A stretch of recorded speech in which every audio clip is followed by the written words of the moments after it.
अस्सलाम वालेकुम जी, मेरा नाम मुदस्सिर और आप देख रहे हैं मुदस्सिर शहज़ाद यूट्यूब चैनल। आपको इस नई वीडियो में खुशामदीद करता हूँ। आज की वीडियो में बात करने लगे how to become a compliance officer. Pakistan में रहते हुए कंप्लायंस ऑफिसर कैसे बन सकते हैं, कंप्लायंस ऑफिसर की सैलरीज़ के हवाले से हम बात करेंगे, जो पाकिस्तान में एवरेज सैलरीज हैं, और कंप्लायंस ऑफिसर की फील्ड में जाने के लिए आपको एजुकेशन में डिग्रीज़ कौन कौन सी रिक्वायर्ड होंगी और आपके पास कौन सी स्किल्स होंगी। इंशाल्लाह कंप्लीट इन्फॉर्मेशन इस वीडियो में आपके साथ सर्टिफिकेशंस के हवाले से भी कुछ शेयर करूँगा कि कौन कौन सी सर्टिफिकेशन लेनी चाहिए अगर आपको इस फील्ड में जाना है। तो सबसे पहले वीडियो में आपसे रिक्वेस्ट है कि वीडियो को लाइक करके चैनल को सब्सक्राइब कर लें। चलता है वीडियो की तरफ। सबसे पहले देख लेते हैं कि कंप्लायंस ऑफिसर काम क्या करता है। Compliance officer ensures organisations follow laws regulations and internal policies. जो हमारे पास कंप्लायंस ऑफिसर है ये बेसिकली इंश्योर करता है कि जो ऑर्गेनाइजेशन हैं जहाँ पर वो काम करता है वो फॉलो करें लॉज को, रेगुलेशंस को और इंटरनल पॉलिसीज़ को, specially finance, health care and government. जो हमारे पास पॉलिसीज़ को इंश्योर करने के लिए जो ऑफिसर है, जो गवर्नमेंट की तरफ से की जाती हैं, जो लॉज होते हैं, जो रेगुलेटरीज़ होती हैं, जो गवर्नमेंट की तरफ से की जाती हैं, स्पेशली वो फॉलो करने के लिए कंप्लायंस ऑफिसर जो है ना कंपनीज़ की, ऑर्गेनाइजेशंस की हेल्प करता है। ठीक है, अब इसमें वीडियो को जब आप कंप्लीट देखेंगे इंशाल्लाह कोई और मज़ीद वीडियो देखने की ज़रूरत नहीं पड़ेगी। हर एक चीज़ इसमें वीडियो में डिस्कस की है। तो सैलरी रेंजेस की बात करें तो पाकिस्तान में सैलरी रेंजेस मिनिमम 60,000 से स्टार्टिंग होकर 2,50,000 तक आप इजीली इसमें कमा सकते हैं। अगर आप वीडियो कंप्लीट देखते हैं तो हम इंशाल्लाह ऐसे तरीकाकार आपके साथ शेयर करूँगा, इंशाल्लाह आप इससे ज़्यादा भी अर्न कर सकते हैं। तो अभी फ़िलहाल अगर आप 9 to 5 जॉब की बात करें पाकिस्तान में तो 60,000 से लेकर 2,50,000 तक इजीली अर्न कर सकते हैं। ठीक है, critical role in banking and corporate sector. जो कॉर्पोरेट सेक्टर है और बैंकिंग है उसमें सबसे ज़्यादा जो जॉब्स हैं इसमें आपको मिलेंगी, ये तो श्योर है बिल्कुल। ठीक है, अब आपको किन किन चीज़ों की नॉलेज होनी चाहिए अगर आप इस फील्ड में SCPP, SBP और FBR, इसकी रेगुलेशंस की जो है ना आपको लाजमी ज़रूरत पड़ेगी। अब इसको मैं एक दफ़ा आपको पढ़ के समझा देता हूँ।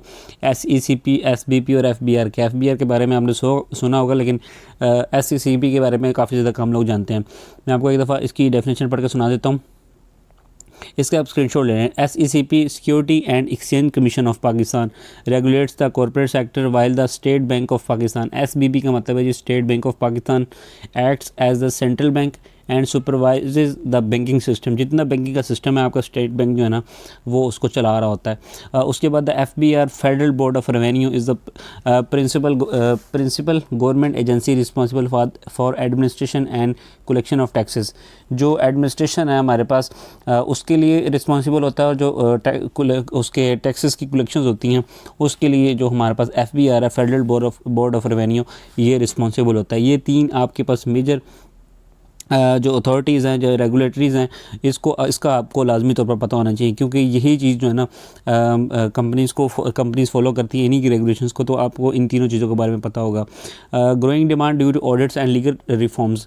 जो अब इसमें फील्ड में सबसे ज़्यादा जो जिद्दत आ रही है, जो ग्रोथ हो रही है, वो हो रही है सबसे ज़्यादा ऑडिट्स की तरफ, क्योंकि कारोबार लोगों के बढ़ते जा रहे हैं, लोग जो है ना IT की तरफ जा रहे हैं, बहुत ज़्यादा चीज़ों को सिस्टमाइज़ कर रहे हैं। तो इसमें जो सबसे ज़्यादा ज़रूरत आपको पड़ेगी वो ऑडिट्स और लीगल रिफॉर्म्स की वजह से जो है ना इसकी ग्रोथ की जो डिमांड है वो बढ़ी है। ठीक है, compliance and ethics training required. जब आपने इस फील्ड में जाना है तो मैं आगे इस फील्ड में बात भी कर रहूँगा, कंप्लायंस और एथिक्स के बारे में आपको लाजमी तौर पर पता होना चाहिए। तो इसकी आपने ट्रेनिंग लाजमी तौर पर ले लेनी है इंशाल्लाह।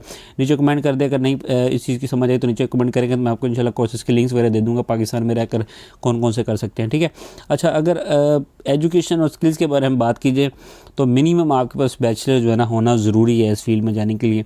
तो आप बैचलर में क्या कर सकते हैं, BS इन लॉ कर सकते हैं, या BS इन फाइनेंस कर सकते हैं, या BS इन बिज़नेस एडमिन कर सकते हैं। ये 3 डिग्रीज़ आपके लिए बहुत ज़्यादा इंपॉर्टेंट है, इनमें से कोई भी एक जो है ना आप चूज़ कर सकते हैं। उसके बाद स्किल्स के बारे में बात की जाए तो सबसे फर्स्ट स्किल हमारे पास जो आती है वो होती है ऑडिटिंग की, फिर सेकंड रिस्क एनालिसिस, लॉ और एथिक्स। ये चारों स्किल्स बहुत ज़्यादा इंपॉर्टेंट है, बहुत ज़्यादा इंपॉर्टेंट है। अगर आप नीचे कमेंट करेंगे इंशाल्लाह इसके ऊपर मैं वीडियो बना दूंगा मुकम्मल, क्योंकि ये बहुत ज़्यादा इंपॉर्टेंट स्किल्स अगर आपने इस वीडियो में अभी देख लिया ना तो इंशाल्लाह अगर आप इस पर अमल करते हैं तो बहुत जल्दी इसमें जो है ना अपनी फील्ड में ग्रोथ हासिल करेंगे।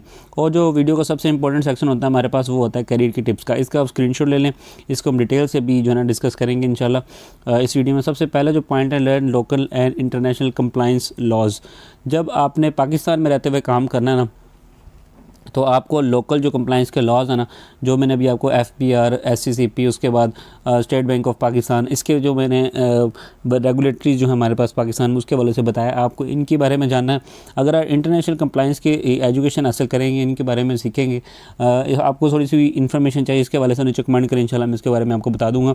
तो उसके लिए आपको कुछ कोर्सेज़ करने पड़ेंगे और उसके बारे में जानना पड़ेगा। और यही वो वीडियो का हिस्सा है जिसमें मैं आपको 2,50,000 की जो हमारे पास एक लिमिट थी पाकिस्तान में रहते हुए, वो आप इससे जो है ना चेंज कर सकते हैं। और ज़्यादा से ज़्यादा जो है ना अगर इंटरनेशनल करेंसी में कमाएंगे तो वो आप लाखों में भी जो है ना आराम से खेल सकते हैं हर महीने।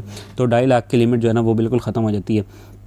पाकिस्तान में रहते हुए अगर आप सर्टिफिकेशन लेना चाहते हैं, अब ये सर्टिफिकेशन सारी इंटरनेशनल हैं, लेकिन ये बहुत ज़्यादा इंपॉर्टेंट है और पाकिस्तान में फॉलो भी की जाती हैं। सबसे पहले ये हमारे पास ISO, उसके बाद सेकंड हमारे ISO को सबसे ज़्यादा लोग जानते होंगे, उसके बाद AML और CCEP, ये हमारे पास सर्टिफिकेशन हैं जो कि आप पाकिस्तान में रहते हुए जो है ना ले सकते हैं, ठीक है। उसके बाद नेक्स्ट हमारे पास बिल्ड अटेंशन टू डिटेल।